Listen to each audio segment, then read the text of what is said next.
बिस्मिल्लाहिर्रहमानिर्रहीम। अस्सलाम वालेकुम नादरीन, आप यूट्यूब चैनल देख रहे हैं। मैं इमरान खान हूँ। नादरीन, पंजाब में जो ज़ालिमाना कानून आ रहा है, आप सारे जुल्म माजी के भूल जाएंगे। आप पीका को भी भूल जाएंगे, जो डिक्टेटर्स ने पाकिस्तानियों के साथ किया वो भी आप भूल जाएंगे। आप 26वीं और 27वीं आईनी तरमीम को भी भूल जाएंगे। और शुमाली कोरिया का डिक्टेटर भी इनके ऊपर रश्क कर रहा होगा जो इन्होंने कार्रवाई डाल दी है। यानी पंजाब के अंदर टिकटॉकर्स ने जिस किस्म का एक कानून लाने का फैसला कर लिया, जिसके ऊपर ये काम कर रहे हैं, बल्कि कमेटी की सतह पे उसको मंजूर कर लिया गया। उस कानून के तहत ये पंजाब के किसी भी शहरी के साथ क्या कर सकते हैं, ये थोड़ा सा मैं आपको उसकी झलकियां बताता हूं। नंबर एक, ये बनाएंगे डिस्ट्रिक्ट इंटेलिजेंस कमेटी, यानी हर जिले की सतह के ऊपर कमेटी बनाई जाया करेगी इस कानून के मुताबिक। उसके अंदर सरकारी अफसरान हुआ करेंगे। सरकारी अफसरान का मतलब यह है कि जिनको वजीर आला या कोई भी वजीर या कोई भी सिस्टम के अंदर से उनको लगाएगा। अब ये सरकारी अफसरान है, ये कोई अदालत तो है नहीं, आम सरकारी अफसरान, मातहत अफसरान है ये सारे के सारे। इन्हें जनाब इंटेलिजेंस कमेटी का हिस्सा बनाया जाएगा। सरकारी अफसरान को, छोटे बड़े सरकारी अफसर इसके अंदर होंगे। और फिर उसके बाद इनके बाद इख्तियारात क्या होंगे, ये किसी भी शख्स को समाज दुश्मन करार दे सकेंगे। यानी ये जो इंटेलिजेंस कमेटी बनाई जाएगी ज़िले सतह के ऊपर, ये किसी भी शख्स को करार दे दिया करेंगे कि ये समाज का दुश्मन है। समाज दुश्मन करार दे देंगे किसी भी शख्स को। और किस बुनियाद पे देंगे, यानी कोई भी उसकी शिकायत कर दे, यानी तहरीरी तौर पे कोई भी आदमी शिकायत कर दे, एसएचओ शिकायत कर दे, या कोई छोटा मोटा सरकारी अफसर शिकायत कर दे, या कोई आम आदमी शिकायत कर दे तहरीरी तौर पे, तो ये कमेटी उस मामले को देखेगी, ये कमेटी उस मामले को सुनेगी और फिर ये कमेटी फैसला करेगी कि ये आदमी समाज दुश्मन है। फिर उस आदमी के साथ क्या होगा। अब देखें ना, सरकारी अफसर किसी को समाज दुश्मन करार देना कौन सा कोई मुश्किल काम है। कोई भी सियासतदान कहेगा कि इसको समाज दुश्मन करार दे दो, यूं सरकारी अफसर कहेगा बिल्कुल जी समाज दुश्मन है ये। कोई दूसरा बंदा कहेगा इसको करार दे दो कि ये समाज दुश्मन है ये। जो आदमी रुकावट बनेगा समाज दुश्मन बन जाएगा। जो सहाफ़ी सहाफत करेगा समाज दुश्मन बन जाएगा। जो आदमी पाकिस्तान की अशराफिया के रास्ते में रुकावट डालेगा वो समाज दुश्मन बन जाएगा। जो सच बोलेगा वो समाज दुश्मन बन जाएगा। जो मौलवी कोई बात करेगा वो समाज दुश्मन बन जाएगा जब तक हुकूमत की तारीफें नहीं करेगा। तो हर तबका इसके बाद गिरफ्त में आ जाएगा। किसी आदमी ने कुछ नहीं भी कहा तो उसको समाज दुश्मन करार दे देंगे, जनाब इसने मेरे सामने ये बात की थी और फलां जगह पे हम बैठे हुए थे, इस बुनियाद के ऊपर ये समाज दुश्मन है, इसको जनाब पकड़ लें, समाज दुश्मन हो गया। कमेटी फैसला करेगी और फिर उस आदमी के साथ क्या होगा, उसके बैंक अकाउंट बंद हो जाएंगे, जायदादें उसकी जब्त हो जाएंगी, सफरी पाबंदियां उसके ऊपर लग जाएंगी। जनाब आप मुल्क नहीं छोड़ सकते, शहर नहीं छोड़ सकते, सूबा नहीं छोड़ सकते, जो भी लगाना चाहें, ये अपने इलाके से आप बाहर नहीं जा सकते, तो सफरी पाबंदियां उसके ऊपर लग जाएंगी। सोशल मीडिया की उस आदमी के लिए बंदिश हो जाएगी, वो उसके ऊपर अपना कोई मौक़िफ़ नहीं दे सकेगा, मीडिया पे तो वैसे ही नहीं दे सकेगा। और एक इलेक्ट्रॉनिक निगरानी का सिस्टम है, ये दुनिया के कई ममालिक में होता है। बंदे के हाथ पे कोई ऐसा कड़ा बांध देते हैं या पाँव पे कोई इलेक्ट्रिक डिवाइस बांध देते हैं कि ये बंदा जहाँ भी जाएगा हमें पता होगा ये बंदा कहाँ पे जा रहा है और किस जगह पे मौजूद है, तो बंदे पे पाबंदियाँ लगा दी जाएंगी। ये बड़ा अजीबोगरीब किस्म का एक पूरा सिस्टम इन्होंने बनाया। पूरी दुनिया में ऐसा नहीं है। यानी इस वक्त दुनिया की बदतरीन डिक्टेटरशिप शुमाली कोरिया में, वहाँ पे भी इस तरह की सहूलियात मैसर नहीं है डिक्टेटर को जैसी यहाँ पे टिकटॉकर्स अपने लिए बनाना जा रही हैं। तो नाजरीन, अब अफसरान खुद अपनी अदालत लगाया करेंगे। ये वो अफसरान है जिनका अदालत का कोई तजर्बा नहीं है, कानून का कोई तजर्बा नहीं, उन्होंने कभी कानून नहीं पढ़ा। ये अफसरान खुद ही अदालतें लगाएंगे, खुद ही सजाएं सुनाएंगे। और अगर कोई शख्स इनके हुक्म की खिलाफ वर्जी करता है तो फिर उसको 4 साल तक ये कैद में भी डाल देंगे, जेल के अंदर। ये नया कानून नाजरीन लाया जा रहा है कि किसी भी आदमी को समाज दुश्मन करार दे के रगड़ा लगा दो, ठोक दो जिसको दिल करता है, बस सिर्फ उसको समाज दुश्मन करार आपने देना है। और इसके लिए किसी आदमी की एक सोशल मीडिया पोस्ट ही काफ़ी है। कोई भी छोटी मोटी हरकत पॉइंट आउट करके जनाब ये बंदा समाज का दुश्मन है, पकड़ो जी। गद्दारी का फतवा पाकिस्तान में इतने आराम से बांट दिया जाता है। मिसाल के तौर पर हमारे कई सहाफ़ी हैं, कई सियासतदान हैं, कई वकला हैं, इनके पोस्टर बना के ना तो लाहौर में लगा दिए गए, बल्कि लाहौर नहीं पूरे पाकिस्तान में लगा दिए गए कि ये गद्दार है, ये गद्दार वतन है, ये गद्दार है। मैं भी उनके अंदर शामिल हूँ। बहुत सारे लोगों के गद्दारी के पोस्टर लगा दिए गए शहरों के अंदर। तो यहाँ तो गद्दारी का फतवा देना इतना आसान है, किसी को समाज दुश्मन करार देना तो मसला ही कोई नहीं है। ये तो 2 मिनट की बात है। और समाज दुश्मन की डेफिनेशन क्या होगी, ये एक नई डिबेट छिड़ गई है। एक इंतहाई घटिया कानून पास होने जा रहा है। रोक सको तो रोक लो, नहीं तो बारी बारी सबकी बारी। ये मैं बार बार आपको कहता हूं। तो बारी बारी सबकी बारी। और मजे की बात बताऊं, ये जो आज मरियम नवाज और उसकी सहेलियां बैठे हुए हैं ना इक्तदार में, इंजॉय कर रहे हैं, जिन्होंने तबैयां फेरी हुई हैं, ये लोग याद रखिएगा इनकी भी बारी आएगी, क्योंकि बारी बारी सबकी बारी। आज इनको इक्तदार से बाहर दिखाई कुछ नहीं देता, ऐसा ही होता है हमेशा। हमने उस्मान बुज़दार का दौर भी देखा, तब भी हमें यही दिखाई दे रहा था। परवेज़ इलाही का दौर भी देखा, तब भी यही दिखाई दे रहा था। शहबाज शरीफ एक दौर में अफलातून बना हुआ था, फिर हमने उसको रोते पिटते हुए भी देखा। तो यहाँ पे हर एक को कभी ना कभी जवाब देना पड़ता है। तो बारी बारी सबकी बारी, इनकी बारी आएगी। नाजरीन, एक जज के बेटे ने कत्ल कर दिया था 2 खवातीन को इस्लामाबाद में गाड़ी के नीचे कुचलकर। ये 2 नौजवान लड़कियां थी, ये जॉब करती थी, मिडिल क्लास से इनका ताल्लुक था। ये एक स्कूटी के ऊपर जा रही थी, एक तेज रफ्तार बड़ी गाड़ी आती है जो नॉन कस्टम गाड़ी है। याद रखिएगा, नॉन कस्टम गाड़ी का मतलब होता है गैर कानूनी गाड़ी। ये कोई भी शख्स नहीं चला सकता जब तक कि वो बहुत ज़्यादा इन्फ्लुएंशियल ना हो या उसके पास बहुत ज़्यादा इख्तियार या ताकत ना हो। नॉन कस्टम गाड़ी चलाने के लिए आपको किसी जज का बेटा होना पड़ता है, किसी फौजी का रिश्तेदार होना पड़ता है, या किसी ब्यूरोक्रेट का रिश्तेदार होना पड़ता है, या कोई आप बहुत ताकतवर समाजी शख्सियत हैं तो आप ये नॉन कस्टम गाड़ी चला सकते हैं, वरना आप नहीं चला सकते। तो जज का बेटा था आसिफ का, तो जज मोहम्मद आसिफ का जो बेटा था वो गाड़ी चला रहा था नॉन कस्टम गाड़ी, और उसका अपना लाइसेंस भी नहीं था, उम्र भी नहीं थी। तो जब उम्र ना हो तो फिर जिम्मेदारी गार्डियन के ऊपर आती है। गार्डियन कौन है? उसका बाप ही गार्डियन होगा, और तो कोई नहीं हो सकता ना। जो हाई कोर्ट का जज है वो अपने बेटे का गार्डियन किसी और को थोड़ी रखेगा, खुद ही होगा। तो नाज़रीन, हुआ ये कि जज के बेटे ने 2 खवातीन को कुचल के कत्ल कर दिया। उसके बाद उनकी फैमिली से मेरी बात भी हुई थी। वो फैमिली के लोग कह रहे थे हम पे बहुत दबाव है, वो हमें बार बार मिलना चाहते हैं, बहुत सारे हमारे ताल्लुक वाले लोग भी बीच में डाल दिए हैं, हमारे रिश्तेदार हमारे पास आ रहे हैं, हर कोई हमारे दरवाजे खटखटा रहा है, तो हम क्या करें, हम कहाँ जाएं, समझ नहीं आ रही। बिलाखिर दबाव डाल डूल के इन्होंने ये मामला ख़त्म करवा दिया। जज का बेटा छूट के घर चला गया। किसी ने नहीं पूछा कि तूने नॉन कस्टम गाड़ी क्यों ली, किसी ने नहीं पूछा कि जनाब तुमने गैर कानूनी तौर पे ये गाड़ी क्यों चलाई, किसी ने नहीं पूछा कि तेरे पास लाइसेंस नहीं था। इस पे तो रियासत को एक मुकदमा दर्ज करके खुद मुद्दई बन के इस लड़के को सजा दिलवानी चाहिए थी। कानून तो ये कहता है, इंसाफ तो ये कहता है कि रियासत को खुद सजा दिलवाने के लिए कार्रवाई करनी चाहिए थी। अगर मुद्दई हट भी गए थे, सड़क के ऊपर इंसिडेंट हुआ, ये तो दहशत ज़दा करने वाला इंसिडेंट है कि एक जज का बेटा है, एक गैर कानूनी गाड़ी है, उसके पास लाइसेंस भी नहीं है, कितने बड़े बड़े जुर्म हैं, और वो गाड़ी किसी मुहज़्ज़िब दुनिया में ये आप तसव्वुर भी नहीं कर सकते। दुनिया के किसी मुल्क में आप ये तसव्वुर नहीं कर सकते। हत्ता के जो गल्फ ममालिक हैं वहाँ पे बादशाहत है, वहाँ पे भी आप ये तसव्वुर नहीं कर सकते कि किसी ऑफिसर का बेटा या किसी जज का बेटा वो एक गाड़ी लेगा और नॉन कस्टम गाड़ी लेगा जिसकी कोई कानूनी हैसियत नहीं है, और उसके पास खुद भी गाड़ी चलाने का कोई कानूनी कागज़ मौजूद नहीं है, वो गैर कानूनी गाड़ी चलाएगा, 2 खवातीन को कुचलेगा और उसके बाद थोड़ी देर में घर चला जाएगा। ऐसा दुनिया में कहीं नहीं होता, लेकिन यहाँ पे हुआ। अब जज के खिलाफ जो है वो एक वकील साहब ने शिकायत दर्ज करवा दी थी। उन्होंने कहा जी ये ज़्यादती है, फैमिली को इन्फ्लुएंस किया गया।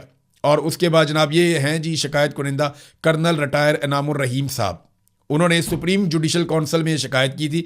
सुप्रीम जुडिशल काउंसिल ने ये जो शिकायत है ये खारिज कर दी। उन्होंने कहा जी नहीं जी ऐसा कुछ नहीं हुआ, कोई दबाव नहीं है, ये लड़कियां खुद ही मर गई। सादा मतलब तो यही है ना कि वो सड़क पे जा रही थी, गाड़ी खड़ी हुई थी उस लड़के की, ये आई ज़ोर से, इन्होंने अपने स्कूटर के साथ गाड़ी के अंदर टक्कर मारी और उसके बाद दोनों लड़कियां खुद ही मर गई, और कसूर वो मरने वालों का था। जब आपके मुनसिफ इस नौइयत का इंसाफ दे रहे होंगे तो पाकिस्तान में आम आदमी को कैसा इंसाफ मिलेगा, ये ज़रा अब सोचिएगा कि कितनी बड़ी ज़्यादती है और कितनी खुलेआम हो रही है पाकिस्तान में। बहरहाल जज साहब की सत्ते खैरा, उनका बेटा भी जिंदाबाद, जज साहब भी जिंदाबाद। मरने वाले मरते रहते हैं, वो कब्र की मट्टी में जाके मट्टी हो गई। उनका क्या ताल्लुक था जीने से, जीना मरना एक बराबर है, कीड़े मकोड़े हैं हम सारे। ये अफसरान, ये जजेज, ये जर्नैल, ये बड़े बड़े ताकतवर लोग, अशराफिया, ये सारे इनका पाकिस्तान, हम तो कीड़े मकोड़े हैं सारे के सारे। कोई भी सड़क पे कहीं भी मारा जाएगा, पूछेगा कोई नहीं। वो एक ऑस्ट्रेलिया का पासपोर्ट था बच्ची के पास, कितना रोला पड़ा देखा आपने। एक और बच्ची के पास नहीं था ऑस्ट्रेलिया का पासपोर्ट, किसी ने पूछा भी नहीं। जिस बच्ची के पास ऑस्ट्रेलिया का पासपोर्ट था, सारे अफसरान वहाँ पे गए, बारी बारी जाके वहाँ पे फूल डाल के आए, वहाँ माफ़ियाँ मांग के आए, वहाँ पे जाके सफाइयाँ पेश करके आए। जिस बच्ची के पास पाकिस्तान का पासपोर्ट नहीं था वहाँ कोई भी नहीं गया, वहाँ एक सिपाही भी जाके सफाई देने के लिए तैयार नहीं था। ये पाकिस्तानियों हमारी औकात है, या तो हमें इसी औकात में रहना है या हमें एक दिन इन सारों को इनकी औकात दिखानी पड़ेगी। तो जब तक आप इन सारों को, माफियाज को इनकी औकात नहीं दिखाते, तब तक आपकी औकात यही है कि हम कीड़े मकोड़ों की तरह मरते रहें। नादरीन, एक और बात है बड़ी अजीब, ये अक्सर मैं सुनता हूँ, हमारे कई दानिश्वर भी ये बात कर देते हैं, कई लोग अक्सर ये कहते रहते हैं, और अब तो सियासतदानों ने ये बात करना शुरू कर दी है। मरियम नवाज की एक बड़ी करीबी साथी मरियम औरंगज़ेब, उसने एक स्टेटमेंट दिया। मरियम औरंगज़ेब का कहना है कि अल्लाह ताला का फजल है जिसके हिस्से में हुक्मरानी आती है, यानी हुक्मरानी जो है वो अल्लाह ताला का फजल है। वो ख़ानदान अल्लाह ताला के मुंतखब करदा होते हैं जिन्हें अल्लाह ताला हुक्मरानी देता है। फ़िरौन के ख़ानदान को हुक्मरानी दी थी अल्लाह ताला ने, उन पे अल्लाह ताला का फजल था। नमरूद बहुत बड़ा हाकिम था, अल्लाह ताला का फजल था। सिकंदर आदम, दुनिया में कितना कत्लेआम किया। हिटलर, उस पर भी अल्लाह ताला का फजल था। आप मुझे बताएं ना, शुमाली कोरिया का जो हुक्मरान है किम जोंग उन, उसने वहां पे लोगों की जिंदगी नर्क बनाई हुई है, तो क्या उसके ऊपर अल्लाह ताला का फजल है? वो और उसकी बहन मिलकर जबरदस्त शानदार किस्म की हुक्मरानी कर रहे हैं। चंगेज खान की हुक्मरानी, क्या वो अल्लाह ताला का फजल है? नेतन्याहू इसराइल के ऊपर लंबे अरसे से हुक्मरान है, तो क्या उस पर भी अल्लाह ताला का फजल है? बताएं ना। नरेंद्र मोदी भी फिर इस हिसाब से अल्लाह ताला के फजल से हुक्मरान बना है। कैसे फ्रॉड लोग हैं। यजीद भी हुक्मरान था ना, एक हुक्मरान ही था यजीद भी, वो क्या था? तो क्या अल्लाह ताला का फजल था उसके ऊपर? कैसे आप लोग फ्रॉड करते हैं, लोगों को, मजहबी जज्बात को भी आप इस्तेमाल करते हैं सिर्फ इसलिए कि आपने जस्टिफाई करनी है अपनी चोरी। ये तो वो बात होगी कि चोर ने चोरी करवाई, चोरी कर करके, डकैतियां मार मार के उसने एक घर बनाया, उसके ऊपर लिख दिया हाजा मिन फजल रब्बी, कि ये सब मेरे रब का फजल है।